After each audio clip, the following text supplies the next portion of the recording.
Yes, അപ്പോൾ ഇന്ന് അത്ലറ്റിക്സിന്റെ രണ്ടാം ദിനത്തിൽ ആദ്യ സ്വർണം എറണാകുളത്തിന് 5000 മീറ്റർ നടത്തത്തിൽ അലോഷ്യസ് ബോബൻ HSS കീരമ്പാറ കോതമംഗലത്ത് നിന്ന് നടന്നു വന്ന് തിരുവനന്തപുരത്തെത്തി സ്വർണം നേടി. അലോഷ്യസ് ബോബൻ മടങ്ങുന്നു. ഒപ്പം ആലത്തിയൂർ സ്കൂളിലെ ശിഖ, നിരഞ്ജൻ എന്നീ 2 വിദ്യാർത്ഥികൾ സ്വർണവും വെള്ളിയും നേടി നടത്തം 3000 മീറ്ററിൽ. എനിക്കൊപ്പം നിതിൻ ചേരുകയാണ്. നിതിന് വളരെ പെട്ടെന്ന് ഇന്ന് രാവിലെ നടന്ന മത്സരങ്ങളൊപ്പം പോയിന്റ് പട്ടിക, അതോടൊപ്പം തന്നെ ഇന്ന് നടക്കുന്ന ഏറ്റവും പ്രധാനപ്പെട്ട ഐറ്റം.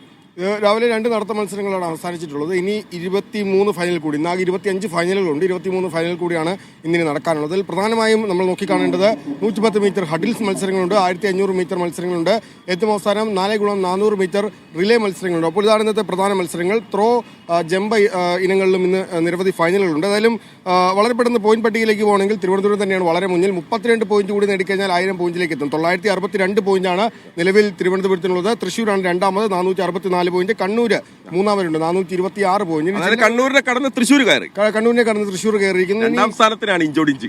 അതെ, രണ്ടാം സ്ഥാനത്തിന് വേണ്ടിയാണ്. ഒന്നാം സ്ഥാനത്തേക്ക് തിരുവനന്തപുരം ബഹുദൂരം മുൻപിലാണ്. ആദ്യ ദിനം മുൻപ് ഗെയിംസ് ആരംഭിച്ച, അക്വാട്ടിക്സ് ആരംഭിച്ച ദിവസം മുതൽ തന്നെ തിരുവനന്തപുരം ബഹുദൂരം മുൻപിലാണ്.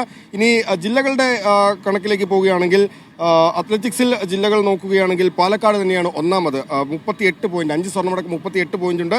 കോഴിക്കോട് 13, മലപ്പുറം 13. നിലവിലെ ചാമ്പ്യന്മാരായ മലപ്പുറത്തിൽ 13 സ്കൂളുകളുടെ കാര്യം കൂടി വളരെ പെട്ടെന്ന് പറയുകയാണെങ്കിൽ HS മുണ്ടൂരും പുല്ലൂരുംപാറയും മുണ്ടൂരും പഴയ പ്രതാപങ്ങൾ വീണ്ടും തിരിച്ചു വരുന്നു എന്ന് നമുക്ക് പറയേണ്ടി വരും. 13 പോയിന്റാണ് രണ്ടുപേർക്കുള്ളത്. പറളി 10 പോയിന്റുമായി മൂന്നാമതുണ്ട്. ഏതായാലും ഐഡിയൽ കടകശ്ശേരിയും നവമുകുന്ദയും ബേസും ഒക്കെ വരാനിരിക്കുന്നതേ ഉള്ളൂ. അവരുടെ കാര്യങ്ങളൊക്കെ വരാനിരിക്കുന്നത്. ഏതായാലും ഇന്നത്തെ മത്സരങ്ങൾ കൂടി കഴിയുമ്പോൾ ഏകദേശം കൂടുതൽ ടീമുകളൊക്കെ എത്തുന്നത് നമുക്ക് പ്രതീക്ഷിക്കാം. ഓക്കെ നിതിൻ, നമ്മൾ വളരെ സജീവമായിട്ട് തന്നെ നിതിനും ഞാനും ഇവിടെ ഉണ്ടാകും. ഓരോ നിമിഷവും വരുന്ന റിസൾട്ടുകൾ